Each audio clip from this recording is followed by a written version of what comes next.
दोस्तों, आज का एपिसोड कई मायनों में पोल खोल एपिसोड था। जिस तरह से सुदेश लहरी और कृष्णाभिषेक अंदर आए हैं और कॉमेडी के ज़रिए जो उन्होंने संदेश घर वालों तक पहुंचाया है, वाकई कॉमेडी की कॉमेडी हो गई और उन्हें संदेश भी मिल गया कि बाहर तुम्हें लोग किस व्यू से देखते हैं। जैसे कि करण को बताया कि तुम्हारे पेट में 3-4 चाकू रखे हैं, किसने रखे हैं सब जानते हैं। दिग्विजय को बताया कि तेरा गेम बहुत कच्चा है। ईशा को बताया कि तू अविनाश का बच्चा है। क्लियरिटी थोड़ी थोड़ी थोड़ी करके दे दी है। अब उसका ये लोग यूज करते हैं, मिसयूज करते हैं, वो लोग जाने। दूसरा परफॉर्मेंस था इक्का का और रफ्तार का। वाकई यार मज़ा तो आता है। पहली बार मैंने थोड़ा गौर से ध्यान से इनके टैलेंट को देखा भाई। वाकई टैलेंटेड लोग होते हैं यार। ये गाना बना रहे हैं, हसल चला रहे हैं और बातें भी अच्छी अच्छी कर लेते हैं। सबसे बड़ी चीज़ इनमें देखी जाती है भाईचारा। भाईचारा बहुत होता है। और जिससे दुश्मनी होती है तो दुश्मनी भी होगी, लेकिन भाईचारे वाली बात बहुत करते हैं ये लोग। तो देख के तो ये लग रहा था कि वो रजत को सपोर्ट करने आए थे, लेकिन विपिन से भी इम्प्रेस थे। विपिन से भी इम्प्रेस थे। अब विपिन अविनाश का दोस्त है तो अविनाश के भी दोस्त बन गए। तो अविनाश की क्लोज कौन है? ईशा। तो ईशा से भी इम्प्रेस थे। और जो परफॉर्मेंस दिया है अविनाश ने, विपिन, ईशा और अविनाश का जो परफॉर्मेंस था वाकई आइकॉनिक था। फिर से एक बार इनका बॉन्ड क्लोज होता हुआ नज़र आया। जो एक चिंगारी बुझ सी रही थी, झोंके आंधी वांधी आ रहे थे, थोड़ी गर्माहट लाने की जो काम किया है वो इक्का और रफ्तार ने किया। गाना गवाया और विपिन और ईशा ने डांस किया। अच्छा था, वो सीन अच्छा था। ऐसे लाइट मूवमेंट्स कभी कभी होने चाहिए। ये नहीं कि 24 घंटे के हाँ तू इसके बारे में क्या सोचता है, तू उसके बारे में क्या सोचता है, सब आते हैं यही टास्क कराते हैं, कीचड़ उछालो एक दूसरे पे। लेकिन काम तो इन्होंने भी ऐसे ही करवाया जब रोस्टिंग करवाई। और सबसे खतरनाक रोस्टिंग भाई, आज ईशा को देखा मैंने, क्या लिखा है उसने यार। उसने लिख के पहले फिर याद करके ये सुनाया होगा या फिर वो ऑन द स्पॉट बनाया होगा। जो भी किया हो, बहरहाल अगर लिख के भी याद करके भी सुनाया है तो बड़ी बात है भाई। टैलेंटेड है, इसका मतलब बोलना भी अच्छे से जानती है। दिग्विजय की बोलती बंद कर दी भाई। ट्रॉफी का हकदार है तू, ट्रॉफी चाहिए तुझे, लेकिन वहाँ पे तेरा एक शब्द नहीं निकला उसके खिलाफ। पता नहीं भाई, ऐसे तो नहीं मिलेगी ट्रॉफी, तो ये भूल ही जाए। दिग्विजय फैंस कहना चाहूँगा भाई, थोड़ा भी इसे और मंझने की ज़रूरत है।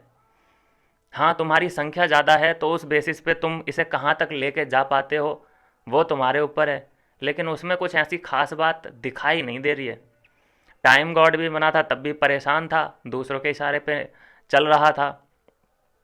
और अब टाइम गॉड नहीं है, कोई टास्क आता है तब भी टाइम टाइम फिश, बस एक सब्जियां ज़रूर।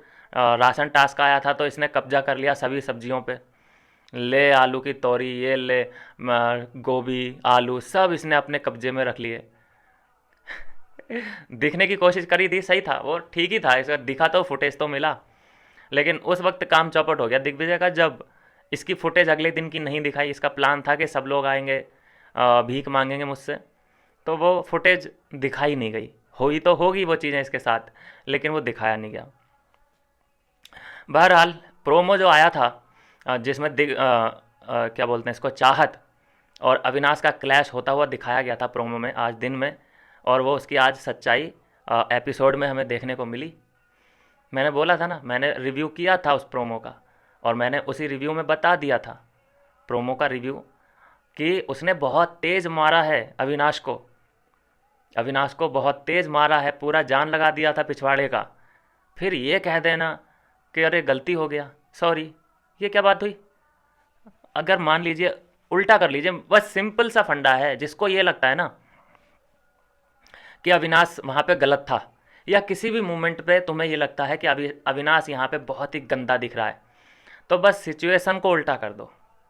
जैसे कभी कभी बोलते हैं करण फैंस, बोलते हैं, मुझे तो बहुत गालियाँ पड़ती हैं करण फैंस से। वो ये बोलते हैं कि अरे ये क्या है अविनाश का गेम, ये क्या है, टिक नहीं सकता करण के सामने अविनाश।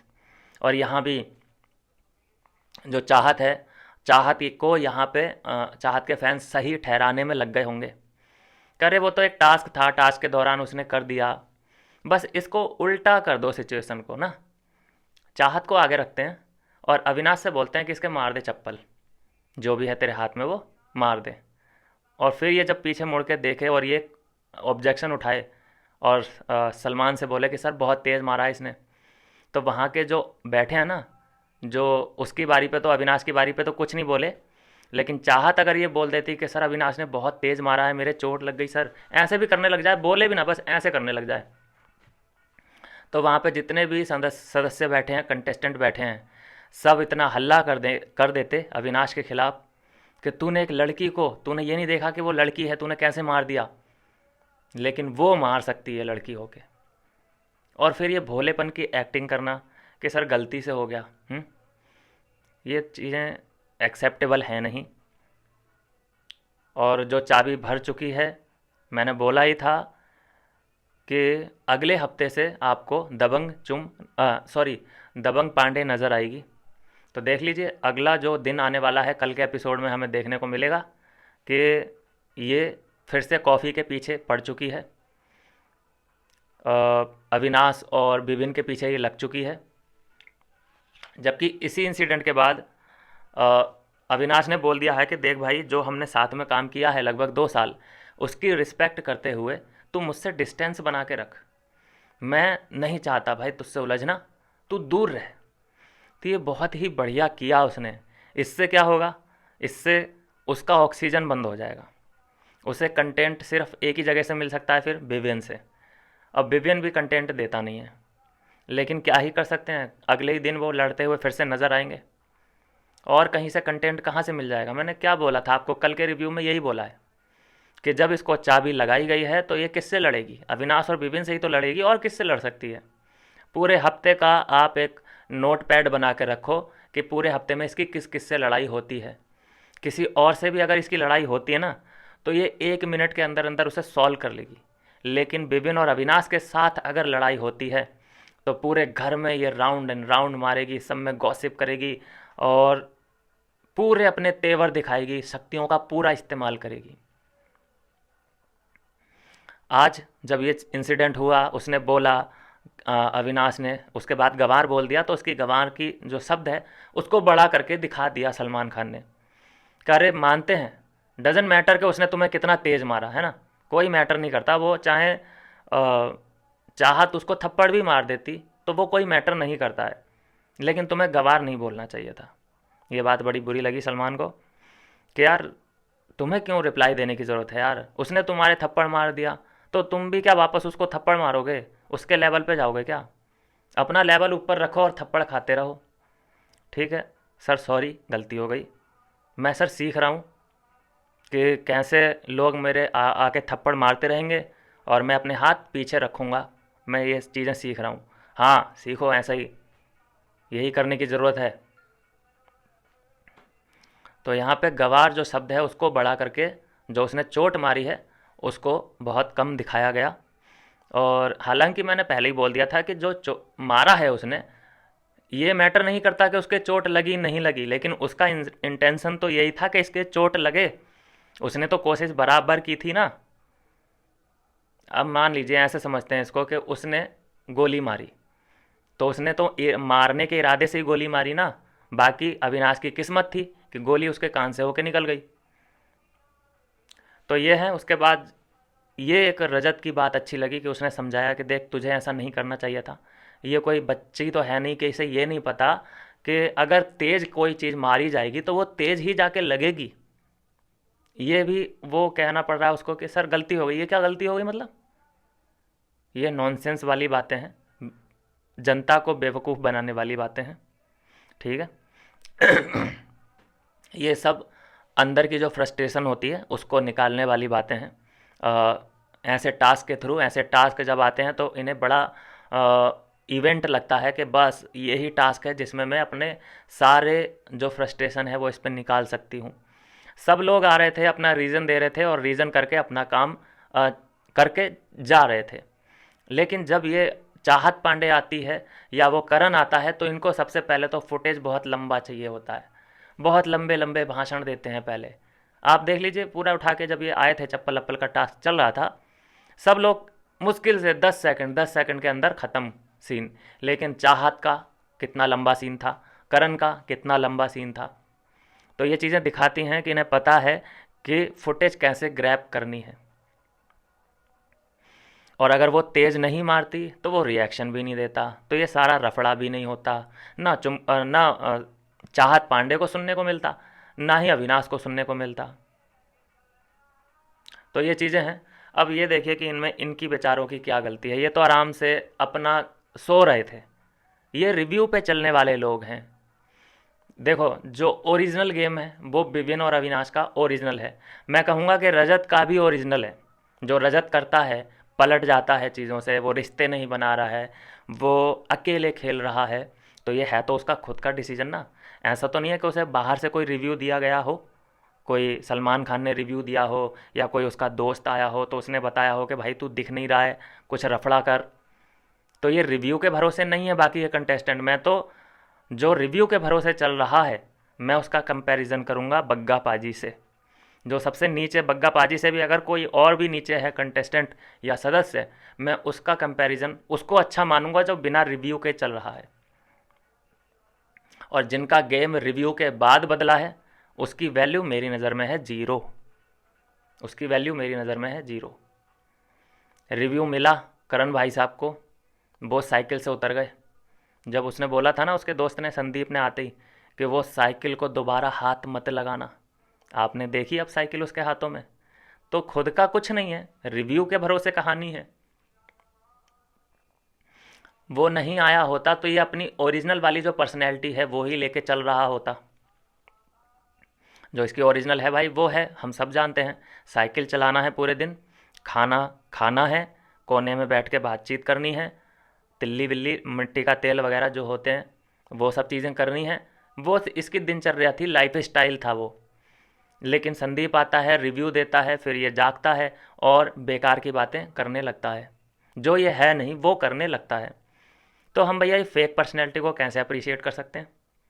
जो हैं उन करण के डाई हार्ट फैन हैं, वो कर रहे होंगे, नो डाउट, करो भाई, कोई दिक्कत नहीं है। नकली पर्सनैलिटी असली पर्सनैलिटी में तुम्हें कोई फ़र्क नहीं महसूस होता, वो तुम्हारा कॉल है।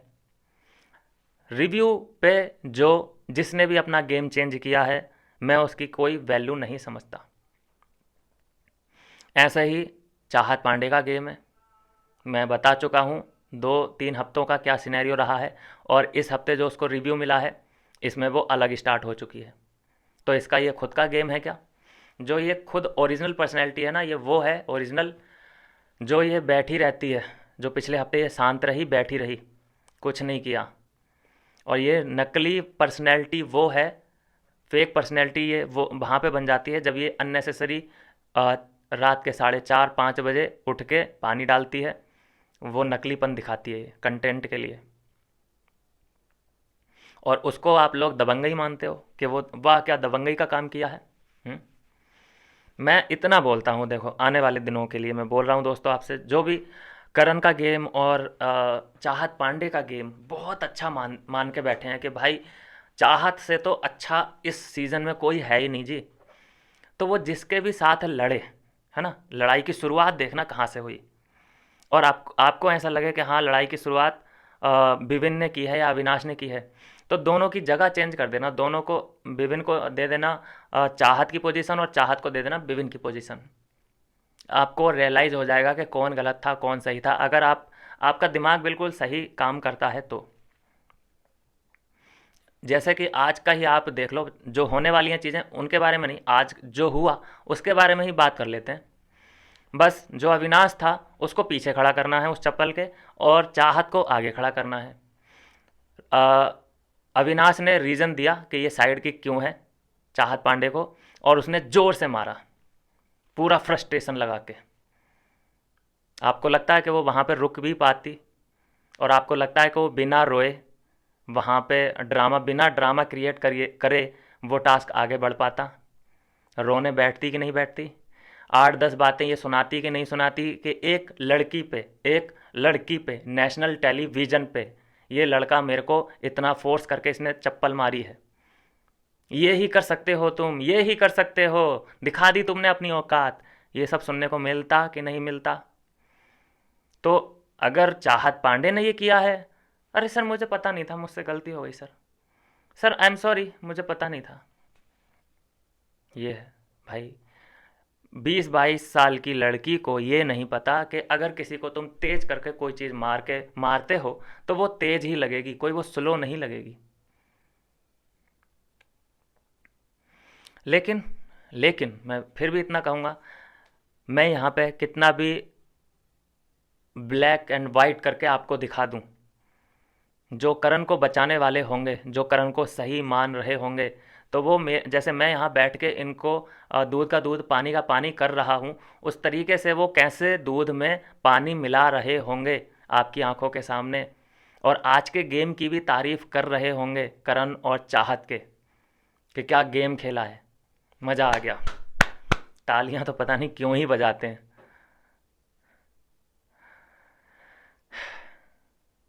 आज फिर से, जब पता है कि पूरा वीकेंड का वार हम पे बीता है, शिल्पा, चुम एंड करण, वीकेंड का वार ख़त्म होता है, तीनों की मीटिंग फिर से होने लगती है उसी मुद्दे पे। वहाँ पे विवियन भी होता है और उसी बारे में बात चल रही होती है कि ये हमारे साथ हो क्या रहा है। और ऐसा नहीं है कि इनके ऊपर जब ये कीचड़ उछाला जाता है या फिर इनको ये टारगेट किया जाता है या समझाया जाता है, मुझे नहीं लगता कि कीचड़ या टारगेट करना होता है। ये जो भी सलमान खान ने इनको बताया है, ये सिर्फ एक रिव्यू दिया है कि करण तुम्हारे साथ कैसा हो रहा है, कैसा दिख रहा है बाहर, और शिल्पा तुम कैसी दिख रही हो बाहर। कोई इनको डांटा नहीं है, बिल्कुल ब्लास्ट नहीं किया इनके ऊपर। ब्लास्ट पहले होते थे जब सलमान खान जवान हुआ करते थे, अब कोई ब्लास्ट वगैरह नहीं होता है। अविनाश को पेला वो ब्लास्ट था आज का, क्योंकि अविनाश उनके लिए एक समझ लीजिए बलि का बकरा है। जितना अविनाश पे ये लोग अटैक करेंगे उतना ही हमारी टीआरपी आएगी, उतना ही लोग बाहर देखना चाहेंगे कि यार अविनाश को क्यों पेला गया। मतलब वो बंदा उधर पिट भी रहा है, चप्पल भी खा रहा है और वो ही डांट भी खा रहा है कि अरे उसने मार दिया तो क्या हुआ, डजेंट मैटर कि उसने मार दिया, तो तुम भी उसके लेवल तक जाओगे क्या? ठीक है भाई, थप्पड़ मारवाते रहो हमारे, हम नहीं जाएंगे उसके लेवल तक नीचे हैं। भैया ऐसे लेवल का फिर क्या ही फ़ायदा, जो राह चलता कोई भी तुम्हारे चप्पल मार के चला जा रहा है, घंटा करना है ऐसे लेवल का। हाँ, तो करण और शिल्पा का जो ये सीन चल रहा है, मुझे नहीं लगता है कि सलमान खान ने कोई डांटा वगैरह था, इनको डांटा वांटा कुछ नहीं था। इनको सिर्फ एक रिव्यू दिया गया था कि तुम ऐसे ऐसे दिख रहे हो, दैट्स इट। और उस रिव्यू के बाद भी मान लीजिए डांट जब पड़ती है ना, तो क्या होता है कि लोगों के आंसू निकलते हैं, लोग अकेले में जाके बैठते हैं। हमने पिछले सीज़न देखे हैं, जब मुनव्वर की डांट पड़ती थी किसी वीकेंड के वार पे, तो वो सबसे पहले अकेला हो जाता था, कोने में चला जाता था, बातचीत नहीं करता था किसी से भी, वो एनालिसिस करता था कि मेरे से क्या गलती हुई। लेकिन जब इनका सीन ख़त्म होता है तो ये लोग खुश हो रहे होते हैं, करे फिर से हमारे ऊपर अच्छा वीकेंड का वार सही बीत गया, शिल्पा ये जो चल रहा है ना हमारा, इसको हम कंटिन्यू करते हैं। देखा आज भी हमारे ऊपर ही चला, ये हुआ वो हुआ, थोड़ा सा हमारे ऊपर टारगेट किया कि ऐसा ऐसा, लेकिन कम से कम हमें स्क्रीन टाइम तो मिला, ठीक चल रहा है, इसका मतलब यही कंटिन्यू हमें करना चाहिए। क्या कहती हो शिल्पा? अरे शट अप यार, मत कर यार करण प्लीज़ यार, बस इतने में कहने में क्या जा रहा है भाई। अच्छा, यहाँ पे मैं इन्हीं की गलती नहीं मानूंगा कि करण, शिल्पा, चुम, ये लोग फालतू का बनाए हुए हैं ट्रायंगल या बिबिन, इन लोग का मैं मानूंगा 30 या 20%। यहाँ पे भाई ज़्यादातर तो मेकर्स और जो बिग बॉस जो भी ये डिसाइड करते हैं कि किस किस बात पे हमें बातचीत करनी है, कौन कौन से पॉइंट उछालने हैं, भाई वो इस मुद्दे को इग्नोर भी तो कर सकते हैं। अगर उन्हें ये मुद्दा दबाए रखना है, कई चीज़ें हैं जो वो दबाने की कोशिश करते हैं, तो उस पर बात वो करते ही नहीं है। अगर वो अगले हफ्ते अगर वो अगले हफ्ते इस मुद्दे पे बात करें ही ना, करण, शिल्पा और विभिन्न का ये जो है ट्रायंगल बना हुआ, इस पे बात ही ना की जाए, एक हफ्ते तक मत करो, इनका फिर इंटरेस्ट ख़त्म हो जाएगा कि यार ये नहीं काम कर रहा है शिल्पा जी। फिर अगर शिल्पा कुछ गलती करेगी तो करण तुरंत अलग होगा उससे कि शिल्पा जी अब काम नहीं हो पा रहा है, अलग अलग करते हैं। अगले हफ्ते उन्हें ज़रूर वो साथ में बैठेंगे, लेकिन अगले हफ्ते भी उस रिश्ते के बारे में बात मत करो, उस ट्रायंगल के बारे में बात मत करो। और कोई मुद्दा बनेगा उनसे तीनों से रिलेटेड, करण का अलग होगा, चुम का अलग होगा, विभिन्न का अलग होगा, शिल्पा का अलग होगा, उस पर बात करो। उसके रिश्तों के बारे में बात ही मत करो कि तू किसको अच्छा मानती है, करण को कि अर्जुन को।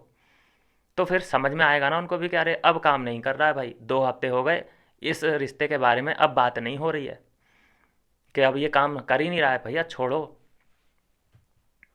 लेकिन बिग बॉस को भी या मेकर्स को भी भैया उसी टॉपिक को उछालने में मज़ा आ रहा है, क्या कर सकते हैं, क्या ही कर सकते हैं, उन्हें खुद मज़ा आ रहा है। चलिए आगे बढ़ते हैं। आज भाई ईशा को मान गए हम। ईशा ने जो माइक ड्रॉप किया है भाई, मैंने बिल्कुल नहीं सोचा था कि ऐसा भी हो सकता है, ऐसा भी देखने को मिल सकता है। वाकई उसने दिग्विजय की बोलती बंद कर दी। जो भी किया है वो मैं बोलूँगा उसको टैलेंट है ये। इतनी पंक्तियाँ याद करना, याद करके सही टाइमिंग के साथ सुनाना विद एक्सप्रेशन, ये एक टैलेंटेड आदमी का ही काम हो सकता है। तो दिग्विजय की गलती पता है क्या हुई है? अच्छी खासी पर्सनैलिटी है दिग्विजय, अभी भी इसने कोई ज़्यादा बड़ी बड़ी गलतियां नहीं की हैं। अगर ये ट्रैक पे आ जाए तो इसका गेम तो उसी वक्त खराब हो गया या ख़त्म हो गया जब ये करण की शरण में गया था।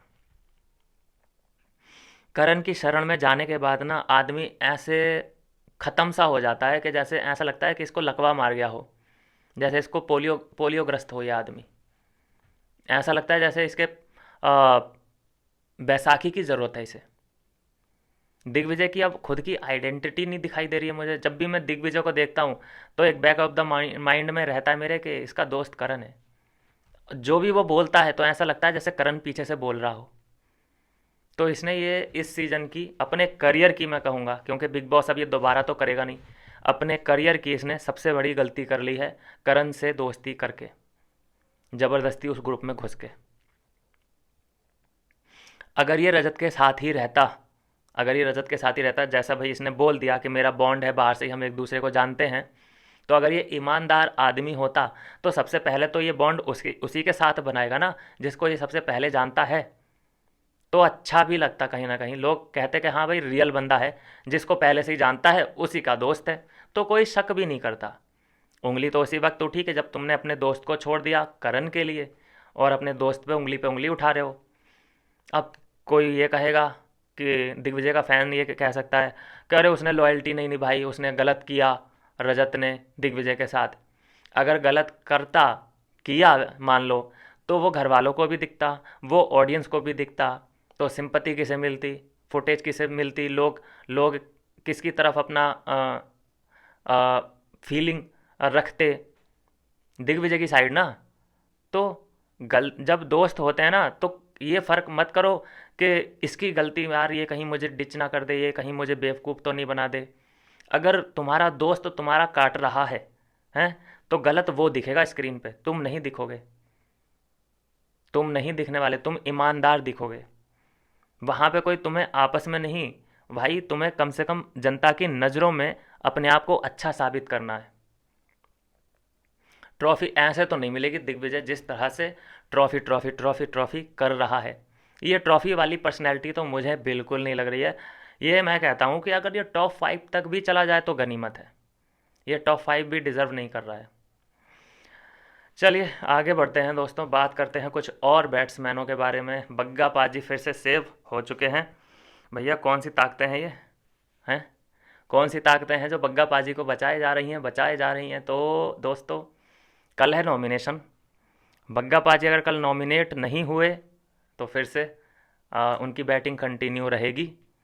लेकिन एक चीज़ है जो बग्गा पाजी की वजह से घर वाले चुका सकते हैं, एक नुकसान उनको हो सकता है, एक मिड वीक एविक्शन हो सकता है अगले हफ्ते। अगर, क्योंकि ऐसा होता है कि अगर कोई एविक्शन वीकेंड के वार पे ना हो तो एक मिड वीक एविक्शन कर दिया जाता है। तो बहुत पॉसिबिलिटी है कि मिड वीक एविक्शन हो जाए किसी ना किसी का। लेकिन Eden garden, I mean Eden Rose ने जो अपने आप को साबित कर दिया है, मैं बोल रहा हूँ दोस्तों धमाका करेगी ये लड़की। इसको बिल्कुल हल्के में नहीं लेना। उसने अपने दुश्मन को पहचान लिया है कि ये करण क्या चीज़ है भाई। दिग्विजय नहीं पहचान पाया, ईडन ने जो उसके कंधे पे 4.5 घंटे तक चढ़ी रही, उसने पहचान लिया कि इसके अंदर कौन सा सांप बैठा है। भाई नेगेटिव एनर्जी भी नाम की चीज़ होती है। कंधे पे उसके टच से ही पता चल गया उसको, मतलब नहीं तो लड़की तुम्हारे साथ 4.5 घंटे तक टच है, उसके सभी प्राइवेट पार्ट्स करण को टच हो रहे हैं, और फिर भी उसके दिल दिमाग में नफ़रत भर गई करण की। तो इसका मतलब ये हुआ कि वो पहचान गई कि ये क्या चीज़ है, उसके थॉट प्रोसेस, थिंकिंग प्रोसेस को समझ गई। पता है क्या था सीन, क्या था बताता हूँ मैं। जब ईडन रोज उसके कंधे पे थी, तो ये इतना उंगली करना चाहता था बग्गा पाजी को, रजत को, कंटेंट के लिए। किस लिए? कि एक तो इसके ऊपर वो है, तो वो इसको पंच नहीं कर सकते, वो इसको मार नहीं सकते, वो धक्का नहीं दे सकते, और बातों से कोई इससे जीत नहीं सकता। क्योंकि करण अगर बातों में कहीं पे हारने लगता है ना, तो बिलो द बेल्ट चला जाता है, पर्सनल चला जाता है, जो कि सामने वाला बिल्कुल जाता नहीं है। उसके दिमाग में भी नहीं होता है कि मैं पर्सनल जाऊं, तो वहीं पर वो स्टक रह जाता है कि अरे ये क्या बोल दिया इसने।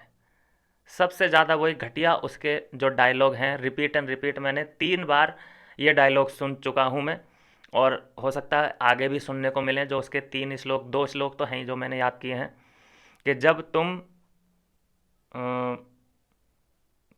जब हम कर रहे थे हाय दैया, ऐसे करके संटी खा रहे थे हाय दैया, तो तुम कह रहे थे कि हाय मैंने कर, मम्मी मैंने कर लिया।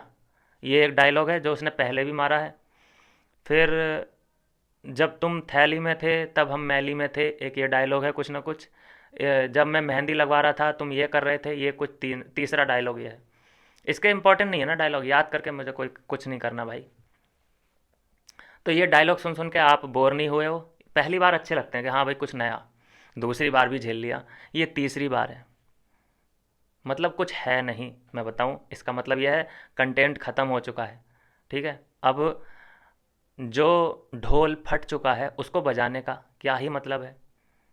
देख लो फिर भी करण फैंस, मैं बोलूँगा आपसे कि आपको लगता है कि अभी तो करण में बहुत फ्लेवर बचा है, अभी तो बहुत कुछ इसमें देखना बाकी रह गया है, तो देखो इस हफ्ते भी देखो कि क्या नयापन आपको देखने को मिलता है। शर्त इस बात की है कि वो बिलो द बेल्ट ना जाए, और पर्सनल घर वालों पे ना जाए, और लड़ाई करे किसी से, टिक के दिखाए किसी के सामने। पतलून गीली हो जाएगी, गीली अगर प्रोफेशनल तरीके से लड़ा तो वहीं के मुद्दों पे लड़े, घर के मुद्दों पे। ये ना बोले कि मैं, अरे तेरे पप्पा इधर बैठे हैं, ये जो डायलॉग बाजी है ना, ये डायलॉग बाजी छोड़ के लड़के दिखाए, नहीं लड़ सकता, 1 मिनट नहीं टिक पाएगा किसी के साथ। जैसे ही कमज़ोर पड़ने लगता है अपनी ही बातों से, तुरंत कुछ ना कुछ ऐसा पर्सनल मारता है अटैक। और पहली बात, इनकी औकात क्या है, ये रिव्यू पे चलने वाले लोग हैं। चाहत पांडे रिव्यू पे चलती है, और ये करणवीर मेहरा रिव्यू पे चलता है। इससे अच्छा गेम बग्गा पाजी का है। जो करते हैं वो अपने मन का कर रहे हैं। अगर वो चाय पीना चाहते हैं, चाय नहीं मिल रही, तो वो अनशन करते हैं, तो वो है तो खुद का उनका, कोई रिव्यू के भरोसे तो नहीं है। तो हम उस बंदे को ट्रस्ट ज़्यादा करेंगे, वो ओरिजिनल पर्सनैलिटी मानेंगे कि जो अपने बलबूते है, या उस पर्सनैलिटी को ओरिजिनल मानोगे जो रिव्यू के भरोसे चल रही है? हर हफ्ते रिव्यू, हर हफ्ते रिव्यू। पहले हफ्ते वो संदीप आया, वो रिव्यू दे के गया। दूसरे हफ्ते में हिना खान आई, वो रिव्यू दे के गई। तीसरे में भी आ, ये सलमान खान कह देते हैं बीच बीच में। जो भी सेलिब्रिटी आता है कहीं ना कहीं वो एक पिंच मार के जाता है कि तुझे ये करना है, वो करना है।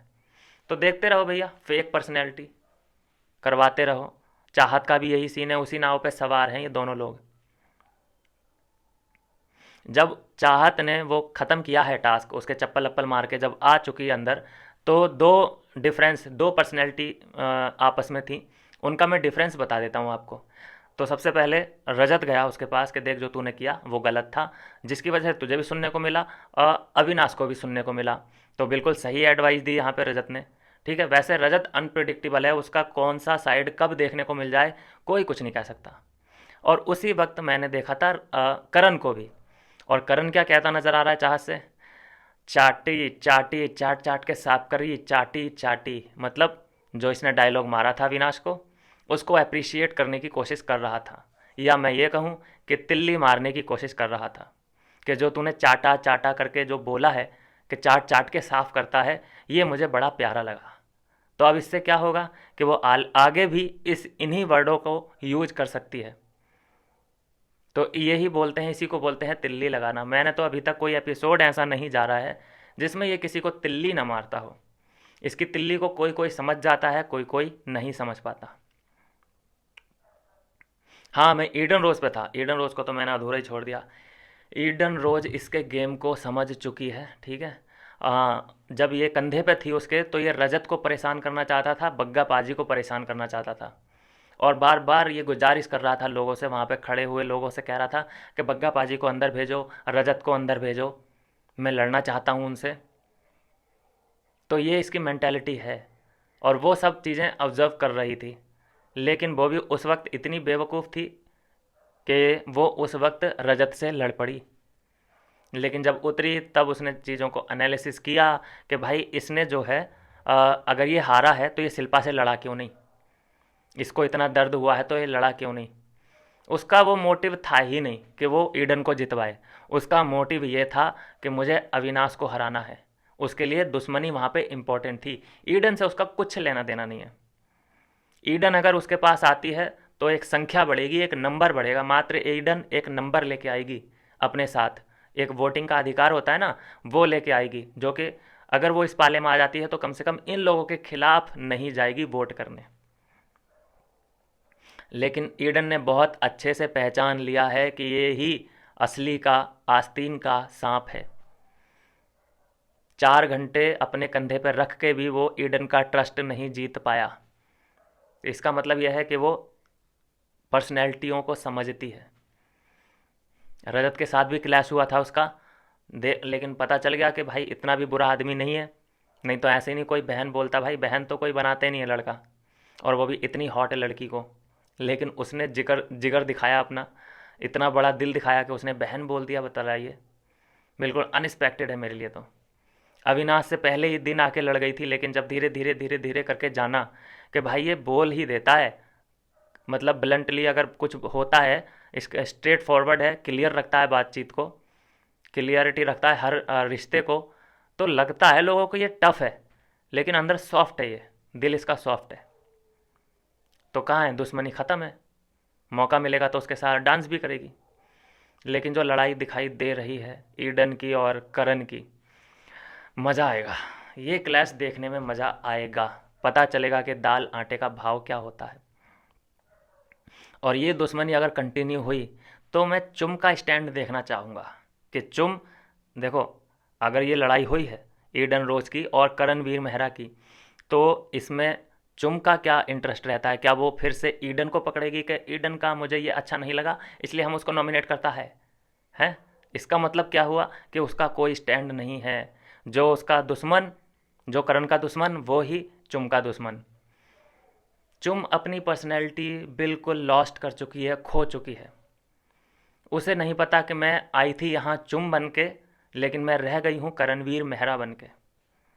इसलिए मैं उसके बारे में बात करना भी नहीं चाहता, क्योंकि वो अपनी पर्सनैलिटी यहाँ से खो के जाएगी। बाहर जब जाएगी तो उसको चुम के नाम से नहीं जाना जाएगा, उसको जाना जाएगा करण की दासी। करण की दासी और करण की उदासी, ये इन नामों से जाना जाएगा। हालांकि श्रुतिका और जो इसके बीच चल रहा था patch up breakup, patch up breakup, last में पैचअप हो गया है। कंटेंट ख़त्म यहाँ से। इनकी जो एक रणनीति चल के आ रही थी कि ये वो सब चीज़ों पे ब्रेक लग चुका है। इसके बाद भी अगर इनमें फिर से कुछ ऐसा नज़र आता है, हमें देखने को मिलता है, तो तवज्जो ना दी जाए, इन लोगों पे ध्यान ना दिया जाए। बेकार के रिश्ते हैं ये, बेकार बनावटी बातें। और कल है नॉमिनेशन, देखते हैं कितने लोग नॉमिनेट होंगे। आई थिंक कि 7 नॉमिनेशन में जाने चाहिए। और आज के एपिसोड की पूरी अगर मैं एक रिवाइंडर दूं आपको, तो वाकई मज़ेदार एपिसोड था। मज़ा आया देख के। एक अलग साइड हमें देखने को मिला, जहां पे हमें फिर से मल्टी टैलेंटेड अविनाश की परफॉर्मेंस देखने को मिली, और एक भाईचारा अविनाश और विविन का हमें देखने को फिर से मिला। दोनों ने साथ में हक किया है। और एक मैं ये कहूँ कि इन ये और क्लोज पे क्लोज होते आ रहे हैं। ट्रस्ट बिल्ड और ज़्यादा होता आ रहा है इनमें, तो गलत नहीं होगा। और अगर कोई ये कहता है ना, कभी कभी बीच में ये कहता है, पता नहीं किसने कहा था आज, कि ईसा तुम्हारे विविन के बारे में गॉसिप करती है पीठ पीछे। किसने कहा था? किसी ने तो कहा था, चुगली, हाँ। वो एक वीडियो बाहर से कोई हरियाणा की थी, वीडियो कॉल आज लिए गए थे, तो उसने कहा था कि तुम सबकी चुगलियाँ करती हो। यार वहाँ पे लोग किसी के बारे में बात ना करें पीठ पीछे, इसका मतलब ये क्या बात हुई? मैं तो भैया ये चीज़ें समझा समझा के इन बेवकूफ़ों को हार गया कि भाई वहाँ पे गेम ही यही है कि सब लोग एक दूसरे के बारे में ही बात करेंगे। ये थोड़ी ना है कि वो बाहर के बारे में बात करेंगे कि आज यार ऑस्ट्रेलिया और इंडिया का मैच था, क्या हुआ उसका, अच्छा लगेगा वो? अंदर जो सदस्य हैं उन्हीं के बारे में तो बात होगी। ये चुगली गैंग क्या होता है भाई साहब? आज भी जब चाहत बैठी थी, ईडन, यामिनी और सारा, ये लोग किसके बारे में बात कर रहे थे? इन तीनों के बारे में बात कर रहे थे ना, शिल्पा चुम के बारे में बात कर रहे थे, ट्रायो के बारे में बात कर रहे थे, करण चुम और शिल्पा के बारे में ये लोग बात कर रहे थे।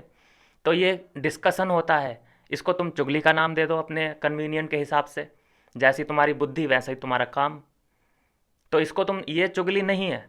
लेकिन वो अगर किसी के बारे में बोलती है, करण के या चुम के या फिर शिल्पा की, तो वो चुगली हो गई। आपके लिए स्पेशली जो ऐसा सोचते हैं कि ये चुगली गैंग ये वो, उनके लिए